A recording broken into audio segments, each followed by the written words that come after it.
Hello student, कैसे हैं आप लोग। स्वागत है सबका आपके अपने यूट्यूब चैनल पर।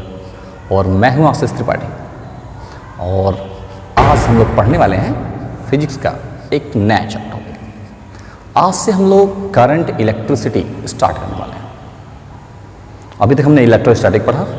इलेक्ट्रोस्टैटिक के सारे चैप्टर्स जो थे उसमें potential, Gauss theorem, Coulomb's law, उससे रिलेटेड सारी बातें और फिर कैपेसिटर के बारे में पढ़ा।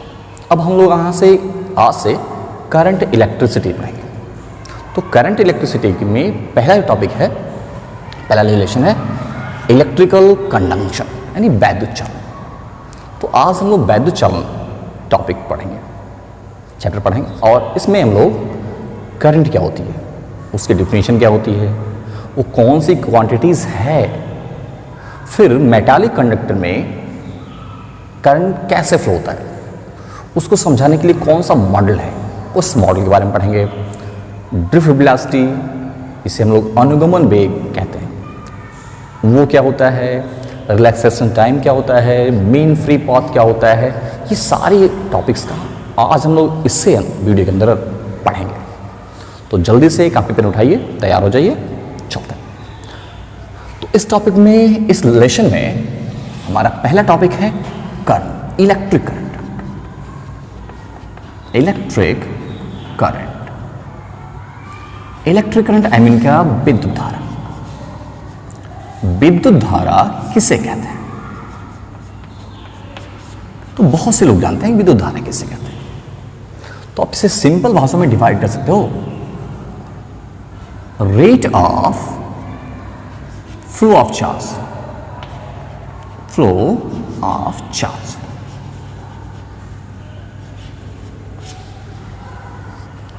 जो चार्ज फ्लो हो रहा है उसके रेट को ही इलेक्ट्रिक करंट कहते हैं। मतलब आवेश प्रवाह की दर को, आवेश प्रवाह की दर को विद्युत धारा कहते हैं, विद्युत धारा कह सकते हैं। यानी जो चार्ज है वो प्रवाहित हो रहा है, उसके रेट क्या है, उसे हम लोग इलेक्ट्रिक करंट कहते हैं और इसे आई से डिनोट करते हैं। अगर मैं कहूं किसी सर्किट में या वायर में टी टाइम में क्यू चार्ज फ्लो हो रहा हो, क्यू चार्ज अगर फ्लो रहा हो तो इलेक्ट्रिक करंट आई का फॉर्मूला होता है क्यू अपॉन टी। और ये टॉपिक आपने 10th क्लास में पढ़ा होगा कि electric current I equal Q by T होता है, जहां क्यू क्या है, फ्लो ऑफ चार्ज, और टी क्या है, उस चार्ज को फ्लो होने में लगा टाइम है। अब यहां से हम लोग इसकी एक और डिफिनेशन निकाल सकते हैं। कैसे? अगर हम टाइम टी इक्वल 1 सेकेंड ले लें, 1 सेकेंड, तो electric current I equal Q होगा। तो हम लोग इसे एक और डिफिनेशन से बता सकते हैं। पहले डिफिनेशन तुम्हारे सामने ही है कि आवेश प्रवाह की दर को विद्युत धारा कहते हैं, यानी rate of flow of charge is called electric current. आप ऐसे भी डिफाइन कर सकते हो कि यूनिट टाइम में, यानी यूनिट टाइम में क्या, 1 टाइम यानी 1 सेकेंड में, यूनिट टाइम में जितना भी चार्ज फ्लो होता है उस अमाउंट को ही, उस चार्ज के अमाउंट को ही इलेक्ट्रिक करंट कहते हैं। Electric current flow of charge amount के इक्वल होता है जब टाइम कितना हो, 1 सेकेंड हो। यानी 1 सेकेंड में जितना भी चार्ज फ्लो होता है उसके टोटल अमाउंट को इलेक्ट्रिक करंट कहते हैं। और यहां से इसकी यूनिट निकाले हैं तो इसकी यूनिट होती है कूलॉम पर सेकेंड, और इसी को हम लोग एम्पियर कहते हैं। तो इलेक्ट्रिक करंट की यूनिट एम्पियर होती है, इसे कूलॉम पर सेकेंड भी कह सकते हैं। इसका फॉर्मूला होता है I equal Q upon T. इसके डिफिनेशन होते हैं आवेश प्रवाह की दर को विद्युत धारा कहते हैं, rate of flow of charge is called electric current, या यूनिट टाइम में जितना चार्ज फ्लो हो रहा है उसके अमाउंट को ही इलेक्ट्रिक करंट कहते हैं। बाकी देखते हैं इलेक्ट्रिक करंट जो होता है उसका फॉर्मूला और डिफिनेशन हमने दोनों पढ़ लिया। Electric current I equal Q upon T होता है। लेकिन अगर मैं कहूं किसी वायर में फ्लो होने वाले number of electron, total number of electron n हो, नंबर ऑफ इलेक्ट्रॉन यानी इलेक्ट्रॉनों की संख्या स्मॉल n हो, तो उसमें टोटल चार्ज Q बराबर n ही होता है। किसी भी मैटर में या कंडक्टर में नंबर ऑफ इलेक्ट्रॉन जो फ्री इलेक्ट्रॉन है, number of total electron, number of free electron n हो जो फ्लो होते हो, जो बाउंडेड होते हैं उनकी बात नहीं हो रही है, जो उस मेटल कंडक्टर के भीतर फ्लो हो सकते हो, ऐसे नंबर ऑफ इलेक्ट्रॉन n हो, तो टोटल चार्ज Q बराबर n ही होता है। और अगर ये फॉर्मूला मैं इसमें Q के स्थान पुट कर दूं तो इलेक्ट्रिक करंट I इक्वल होता है NE/T, और यहां से हमको फॉर्मूला मिल जाएगा NE इक्वल IT। अब इस फॉर्मूले से आप बहुत सारे न्यूमेरिकल लगा सकते हैं। जैसे मैंने कहा किसी भी वायर में 2 सेकेंड में 2 एम्पियर करंट फ्लो हो रहा हो, तो नंबर ऑफ इलेक्ट्रॉन फ्लो जो हो रहे हैं उनका काउंट, उसका नंबर कितना होगा वो आप नंबर निकाल सकते हो। जैसे मैंने कहा टाइम इक्वल 2 सेकेंड हो और I इक्वल भी 2 सेकेंड हो,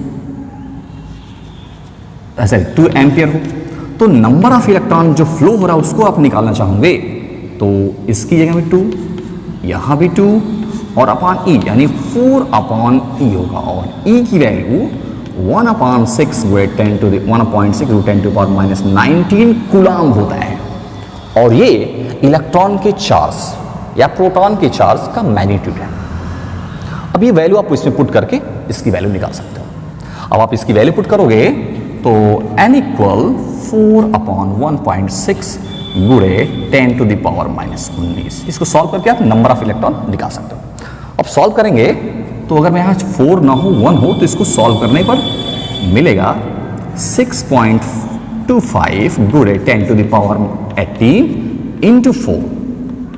अब इसे सॉल्व कर सकते हो आप, तो मल्टीप्लाई करेंगे तो ये हो जाएगा 25 × 10⁻18। इतने इलेक्ट्रॉन फ्लो होंगे तब 2 सेकेंड में 2 एम्पियर धारा बहेगी। ऐसे कोई पूछ ले 1 एम्पियर करंट कब फ्लो होगा और उसके लिए कितने इलेक्ट्रॉन फ्लो होने चाहिए, तो 1 एम्पियर करंट फ्लो कराना आपको 1 सेकेंड में, तो सिंगलली कह सकते हैं टाइम t बराबर 1 सेकेंड और इलेक्ट्रिक करंट I बराबर 1 एम्पियर। तो n इक्वल हो जाएगा, n इक्वल IT फॉर्मूले से अगर हम वैल्यू पुट करें तो ये भी 1, ये भी 1 हो जाएगा, और n इक्वल 1/E हो जाएगा, और इसको सब सॉल्व करेंगे हम लोग E की वैल्यू पुट करके तो ये हो जाएगा 6.25 × 10⁻18 इलेक्ट्रॉन। तो आप डिफिनेशन एक बता सकते हो कि अगर 1 सेकेंड में इतने इलेक्ट्रॉन फ्लो हो रहे हो किसी वायर में, 1 सेकेंड में 6.25 × 10⁻18 इलेक्ट्रॉन अगर फ्लो हो रहे हो तो इलेक्ट्रिक करंट 1 एम्पियर होगा। तो इस तरह से आप 1 एम्पियर की डेफिनेशन बता सकते हो कि 1 एम्पियर करंट क्या होता है। तो बता सकते हो किसी वायर में 1 सेकेंड में 6.25 × 10⁻18 इलेक्ट्रॉन अगर फ्लो हो रहा है तो उसमें फ्लो होने वाला इलेक्ट्रिक करंट 1 एम्पियर होगा। तो 1 एम्पियर के लिए कितने इलेक्ट्रॉन फ्लो होना चाहिए, तो आंसर होगा 6.25 × 10⁻18 इलेक्ट्रॉन, वो भी पर सेकेंड, मतलब 1 सेकेंड में। तो ये हो गया इलेक्ट्रिक करंट, उसकी डिफिनेशन, उसके फॉर्मूले और उसका 1 एम्पियर की डिफिनेशन भी हो गई, कंप्लीट हो गई। अब हम देखते हैं कि इलेक्ट्रिक करंट जो है वो कौन सी फिजिकल क्वांटिटी है। तो इलेक्ट्रिक करंट कौन सी फिजिकल क्वांटिटी, ये जानना है। तो सबसे पहले इसको जानने से पहले हम लोग देखते हैं कि इलेक्ट्रिक करंट जो होती है वायर के अंदर जो फ्लो होती है उसका डायरेक्शन क्या होता है। तो अगर मैं कहूँ ये वायर है, मेटालिक वायर है जिसमें करंट फ्लो होता है, तो इसमें इलेक्ट्रिक करंट यहां से इधर आएगा कि इधर से उधर जाएगा, तो ये डिपेंड करता है उसमें कौन सा चार्ज फ्लो हो रहा है। अगर इसमें पॉजिटिव चार्ज फ्लो हो रहा है, पॉजिटिव चार्ज अगर इसमें फ्लो हो रहा है वो भी लेफ्ट से राइट में, तो इलेक्ट्रिक करंट भी उसी डायरेक्शन में फ्लो होगा। तो आप कह सकते हो कि पूछे आपसे इलेक्ट्रिक करंट में इलेक्ट्रिक करंट का डायरेक्शन क्या होता है, तो इलेक्ट्रिक करंट का डायरेक्शन पॉजिटिव चार्ज के फ्लो के डायरेक्शन में ही होता है। अगर पॉजिटिव चार्ज का फ्लो ईस्ट में है तो इलेक्ट्रिक करंट भी ईस्ट की तरफ ही रहेगा। लेकिन अगर नेगेटिव चार्ज है या इलेक्ट्रॉन कह सकते हो आप, नेगेटिव चार्ज है या इलेक्ट्रॉन है, वो इधर फ्लो हो रहा हो इस साइड में, तो इलेक्ट्रिक करंट उसके अपोजिट में फ्लो होगा। तो इलेक्ट्रिक करंट का डायरेक्शन आप पॉजिटिव चार्ज और नेगेटिव चार्ज के फ्लो होने के डायरेक्शन से बदला सकते हो। अगर पॉजिटिव चार्ज उस मेटालिक वायर में फ्लो हो रहा है तो जिस डायरेक्शन में पॉजिटिव चार्ज फ्लो होगा वही डायरेक्शन इलेक्ट्रिक करंट का भी होगा। लेकिन अगर उसमें इलेक्ट्रॉन फ्लो हो रहा है या कोई नेगेटिव चार्ज फ्लो हो रहा है तो इलेक्ट्रिक करंट का डायरेक्शन उसके अपोजिट होगा। तो यहां हमने देखा कि इलेक्ट्रिक करंट में मैग्नीट्यूड भी होता है और डायरेक्शन भी होता है, दोनों होता है, मैग्नीट्यूड और प्लस डायरेक्शन दोनों होता है। दोनों होने के कारण लग रहा है कि ये वेक्टर क्वांटिटीज है, क्योंकि हमने डेफिनेशन पढ़ा है वेक्टर क्वांटिटीज की कि वेक्टर क्वांटिटीज वो क्वांटिटीज होती है जिससे मैग्नीट्यूड हो और प्लस डायरेक्शन हो, ऐसे क्वांटिटीज को वो वेक्टर कहते हैं। लेकिन इलेक्ट्रिक करंट वेक्टर क्वांटिटीज नहीं है, स्केलर क्वांटिटीज है। आई मीन ये अदिश राशि है, ये सदिश राशि नहीं है। इसमें डायरेक्शन होता है बट ये सदिश राशि नहीं है, ये अदिश राशि है। तो जो डायरेक्शन दिखाया था ये किसका, ये करंट का डायरेक्शन नहीं, ये फ्लो होने वाले पॉजिटिव चार्ज का डायरेक्शन दिखाया था कि वो इस दिशा में जा रही है। वरना क्या होता, अगर आज इलेक्ट्रिक करंट वेक्टर क्वांटिटीज होती तो क्या होता। तो देखते हैं, अगर मैंने कहा ये वायर है, इसमें से 3 एम्पियर करंट फ्लो हो रहा है, एक वायर ये है, इसमें से 4 एम्पियर का करंट फ्लो हो रहा है, 4 एम्पियर का, और इसके बीच का एंगल 90 है। तो ये वायर यहां, इसमें कितना करंट फ्लो होगा। तो अगर ये वेक्टर क्वांटिटीज होती और ये I1 होता, ये I2 होता, बीच का एंगल 90 होता, तो रिजल्टेंट I इलेक्ट्रिक करंट होता I1 square plus I2 square, यानी √3 का स्क्वायर प्लस 4 का स्क्वायर, और ये हो गया 25, यानी 5 एम्पियर करंट इसमें फ्लो होना चाहिए था। लेकिन नहीं, इसमें 7 एम्पियर का इलेक्ट्रिक करंट फ्लो होगा, क्योंकि ये स्केलर क्वांटिटी से। अगर ये वेक्टर क्वांटिटी से तो बहुत सारे करंट आते एक पॉइंट से जिस दिशा में आते, उसमें एल्जेब्रिक रूल का फॉलो नहीं होता, लेकिन इसमें एल्जेब्रिक रूल का फॉलो होता है, और एल्जेब्रिक रूल का फॉलो करने वाला हर क्वांटिटीज स्केलर क्वांटिटीज होता है। ये वेक्टर क्वांटिटी, अगर ये वेक्टर क्वांटिटीज होता तो एल्जेब्रिक रूल का फॉलो नहीं करता। एल्जेब्रिक रूल माने क्या, कि डायरेक्टली आप जोड़ सकते हैं 3 और 4 = 7, इसमें 7 जाएगा। और अगर वेक्टर क्वांटिटीज होता तो इस वायर में 5 एम्पियर का करंट जाता। तो क्लियर हो चुका है कि इलेक्ट्रिक करंट स्केलर क्वांटिटीज है, इसमें डायरेक्शन होता है बट ये एल्जेब्रिक रूल का फॉलो करता है।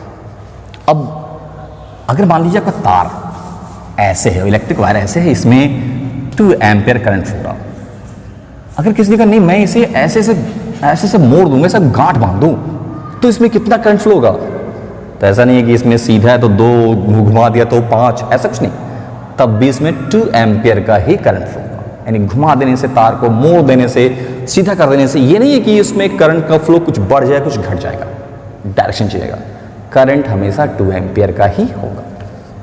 अब सवाल उठता है कि मेटल के अंदर करंट फ्लो क्यों होता है, सिर्फ मेटल के अंदर क्यों होता है। इलेक्ट्रॉन तो सबके अंदर हैं, इलेक्ट्रॉन नॉन मेटल के अंदर भी है, मेटल के अंदर भी है, सेमीकंडक्टर, हर दुनिया में जितने भी मैटर होते हैं सबके अंदर, बट मेटल कंडक्टर में ही इलेक्ट्रिक करंट फ्लो होती है। तो इसके लिए एक मॉडल बनाया गया, इसको समझाने के लिए एक मॉडल बनाया गया और उस मॉडल को हम लोग कहते हैं फ्री इलेक्ट्रॉन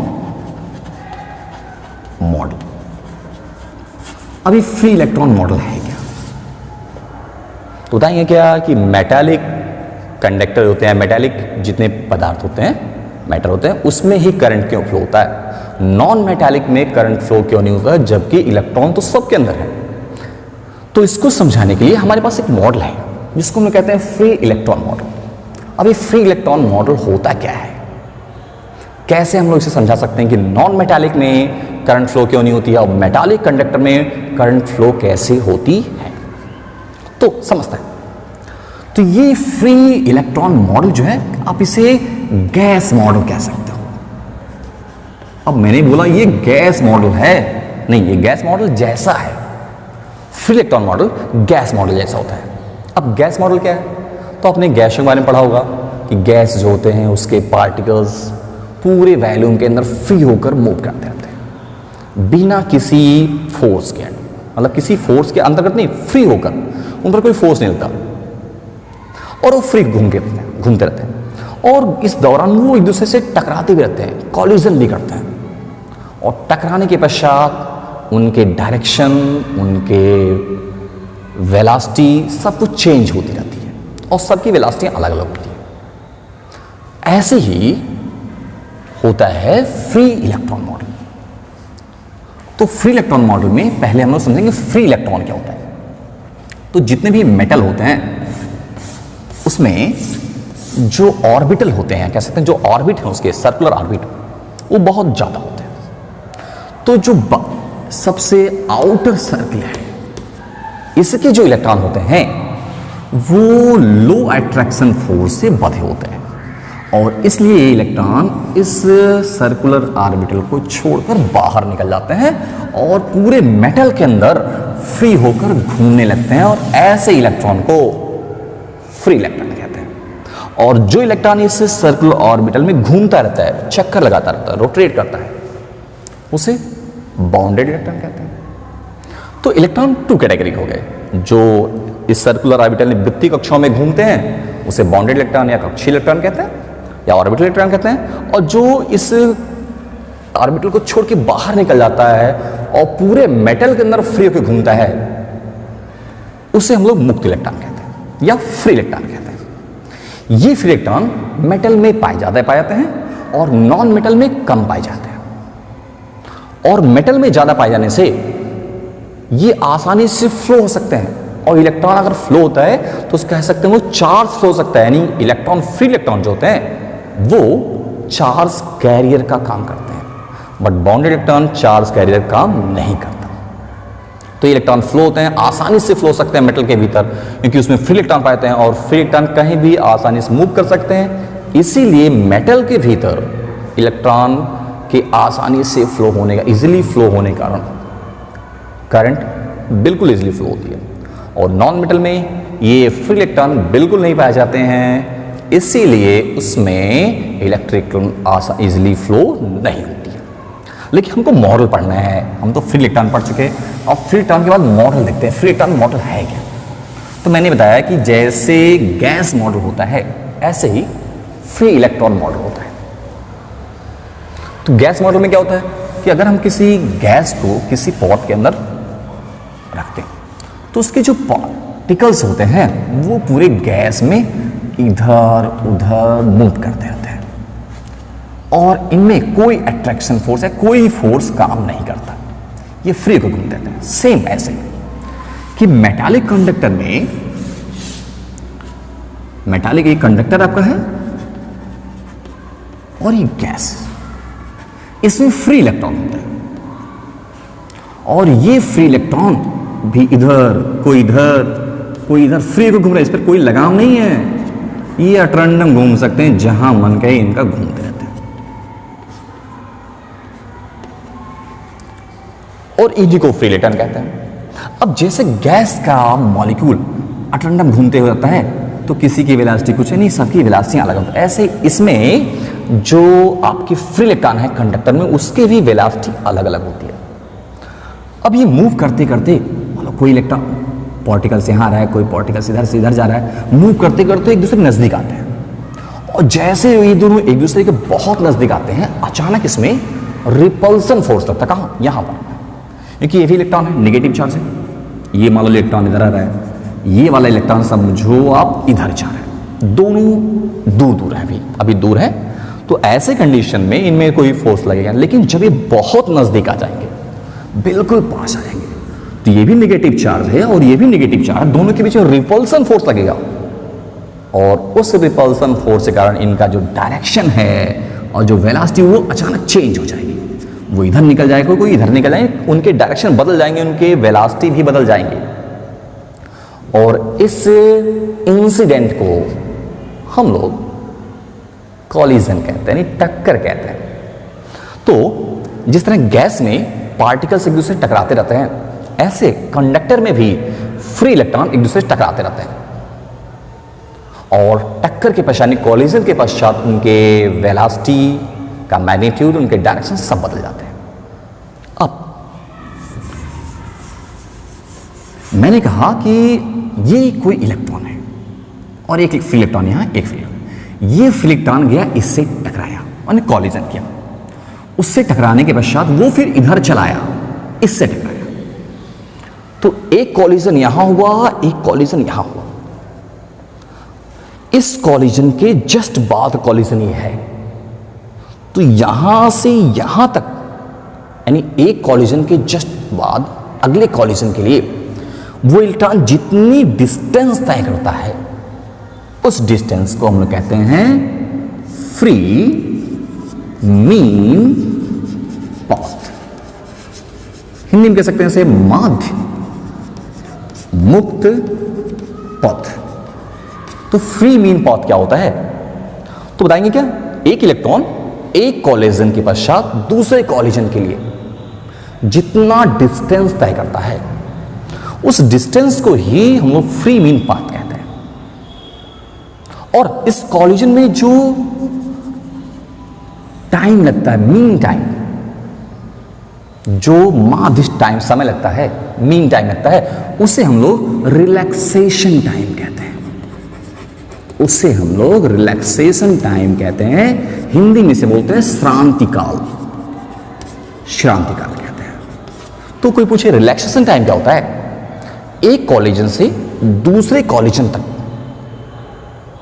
जितना टाइम लगता है, उस मीन टाइम, औसत एवरेज टाइम कह सकते हैं आप, उस एवरेज टाइम को रिलैक्सेशन टाइम कहते हैं, श्रांति का। और इसे टो या टाउ से प्रदर्शित करते हैं।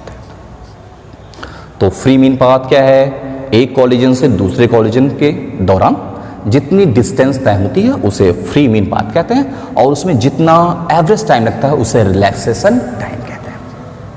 और एक खास बात, मैंने कहा कि ये बिल्कुल गैस मॉडल जैसे काम करता है। तो सभी के वेलोसिटी अलग अलग होती हैं और सबके डायरेक्शन भी अलग अलग होते हैं। तो मैं कहूं कि इस मेटालिक कंडक्टर में जितने भी फ्री इलेक्ट्रॉन हैं, सबके वेलोसिटी अलग अलग, U1, U2, U3, ऐसे UN। अगर इन सभी फ्री इलेक्ट्रॉनों के वेलोसिटी का एवरेज निकाला जाए तो ये एवरेज 0 होता है। क्यों 0 होता है? क्योंकि वेलोसिटी वेक्टर क्वांटिटीज है और सभी के डायरेक्शन अलग होंगे। तो अगर हम लोग इस डायरेक्शन के वैल्यू को पॉजिटिव लेंगे तो इधर वाले डायरेक्शन के वैल्यू को नेगेटिव लेना पड़ेगा, और इससे इनका टोटल एवरेज वेलोसिटी 0 होता है। लेकिन इसमें इस फ्री इलेक्ट्रॉन मॉडल में एक और टॉपिक होता है जो बहुत इंपॉर्टेंट है। फ्री इलेक्ट्रॉन मॉडल में हमने 2-3 टॉपिक्स को समझा, जैसे फ्री मीन पाथ क्या होता है, रिलैक्सेशन टाइम क्या होता है। तो एक इसमें सबसे महत्वपूर्ण है, सबसे इंपॉर्टेंट टॉपिक है, जिसे हम लोग कहते हैं drift velocity. Drift velocity Hindi में बोलते हैं इसे अनुगमन वेग। अनुगमन वेग ये क्या होता है? तो भी मैंने आपको बताया कि मेटल के अंदर इलेक्ट्रॉन फ्री होकर घूमते हैं। कोई इधर घूम रहा है, कोई इधर घूम रहा है, ये सब फ्री इलेक्ट्रॉन। कोई इधर जा रहा है, कोई इधर घूम रहा है। हर इलेक्ट्रॉन का डायरेक्शन और उसके वेलोसिटी का मैग्नीट्यूड अलग अलग होता है, ऐसे फ्री घूमते हैं। लेकिन अगर मैं इसके टर्मिनल पर पोटेंशियल लगा दूं, पोटेंशियल मतलब इस प्लेट को पॉजिटिव और इसको निगेटिव सिरे से जोड़ दूं, पोटेंशियल लगा दूं, तो ये प्लेट पॉजिटिव हो जाएगी और ये नेगेटिव। तो इसके बीच में, पूरे मेटल के बीच में एक इलेक्ट्रिक फील्ड पैदा हो जाएगा और वो इलेक्ट्रिक फील्ड, उसका डायरेक्शन प्लस से माइनस की ओर होगा। और इसी इलेक्ट्रिक फील्ड में ये सब फ्री इलेक्ट्रॉन है जो घूम रहे हैं, और ये फ्री इलेक्ट्रॉन एक टाइप का चार्ज है। और अगर कोई चार्ज किसी इलेक्ट्रिक फील्ड में रखा है तो उस पर इलेक्ट्रिक फोर्स लगता है F = QE, जिसका डायरेक्शन ये सभी इलेक्ट्रॉन को इधर मूव करेगा।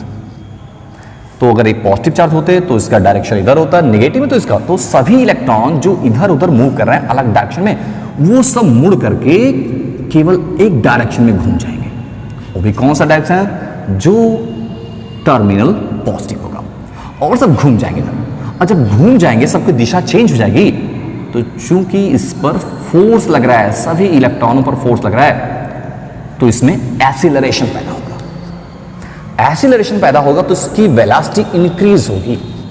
वेलोसिटी इंक्रीज होगी तो धीरे धीरे बढ़ती जाएगी, लेकिन एक ऐसी कंडीशन आएगी जब इस इलेक्ट्रॉन्स की वेलोसिटी बढ़ना बंद हो जाएगी और ये कांस्टेंट वेलोसिटी से आगे बढ़ेंगे, और उस कांस्टेंट वेलोसिटी को ड्रिफ्ट वेलोसिटी VD कहते हैं। तो कोई पूछे आपसे ड्रिफ्ट वेलोसिटी क्या होती है, तो वेरी सिंपल, किसी मेटालिक वायर के टर्मिनल पर अगर हम लोग पोटेंशियल लगाते हैं तो सभी electron, free electron plus terminal की ओर एक्सीलरेट हो जाते हैं और उनकी वेलोसिटी धीरे धीरे बढ़ती रहती है, और अंत में वो एक कांस्टेंट वेलोसिटी से मूव करने लगते हैं, और उस कांस्टेंट वेलोसिटी को ही हम लोग ड्रिफ्ट वेलोसिटी कहते हैं। और इस ड्रिफ्ट वेलोसिटी की अगर वैल्यू निकालना है तो ये ड्रिफ्ट वेलोसिटी उनके वेलोसिटी के एवरेज के इक्वल होता है। वो भी कौन सी वेलोसिटी? इनिशियल वेलोसिटी नहीं, जो पोटेंशियल लगाने के पश्चात वो इलेक्ट्रॉन, फ्री इलेक्ट्रॉन उस वेलोसिटी को प्राप्त कर चुके हैं, उनके वेलोसिटी, यानी लास्ट वाली वेलोसिटी के एवरेज के इक्वल होता है। तो अगर मैं हूं पोटेंशियल लगाने के पश्चात जितने भी फ्री इलेक्ट्रॉन हैं सबके वेलोसिटी V1, V2, V3 ऐसे डॉट Vn, तो इनका जो एवरेज होगा ये एवरेज ही ड्रिफ्ट वेलोसिटी कहलाता है। तो ये हो गया ड्रिफ्ट वेलोसिटी, और इसी पूरे मॉडल को हम लोग फ्री इलेक्ट्रॉन मॉडल कहते हैं। तो आपको समझ में आ गया वो फ्री इलेक्ट्रॉन मॉडल क्या है। फ्री इलेक्ट्रॉन मॉडल के अनुसार जिस तरह से गैस पूरे वैक्यूम के अंदर घूमते हैं, ऐसे ही फ्री इलेक्ट्रॉन पूरे मेटालिक वायर के बीच में घूमते हैं। ये आपस में कॉलिजन करते हैं और जिससे इनके डायरेक्शन और इनके वेलोसिटी के मैग्नीट्यूड चेंज हो जाते हैं। एक कॉलिजन से दूसरे कॉलिजन तक जाने में इलेक्ट्रॉन जितनी डिस्टेंस तय करता है उसे फ्री मीन पाथ कहते हैं, और इस दौरान जितना एवरेज टाइम होता है उस एवरेज टाइम को रिलैक्सेशन टाइम कहते हैं, टाउ से लिखते हैं इसको। और पोटेंशियल लगाने से पहले जितने इलेक्ट्रॉन होते हैं सबका अगर वेलोसिटी का एवरेज निकाला जाए तो सबका एवरेज 0 होता है, बट पोटेंशियल लगाने के पश्चात सबके वेलोसिटी का एवरेज 0 नहीं होता, क्योंकि उस समय पोटेंशियल लगाने के बाद सब प्लस टर्मिनल की ओर मूव करना शुरू करते हैं, और पोटेंशियल ना लगाने पर सब अलग अलग डायरेक्शन में मूव करते हैं। और पोटेंशियल लगाने के पश्चात जो वेलोसिटी होती है उसका जो एवरेज, सभी फ्री इलेक्ट्रॉनों के वेलोसिटी का एवरेज जो होता है उसे ही ड्रिफ्ट वेलोसिटी कहते हैं, और उसे VD से लिखते हैं, और हिंदी में से अनुगमन वेग या अपवाह वेग भी कहते हैं। तो आपको पूरा वीडियो समझ में आ गया होगा। तो आज के लिए बस वीडियो में इतना है, मिलते हैं कल इसी चैप्टर के अगले टॉपिक में। तो वीडियो देखने के लिए थैंक यू। अगर आपको वीडियो पसंद आया तो लाइक और सब्सक्राइब करना ना भूलें। Thank you so much.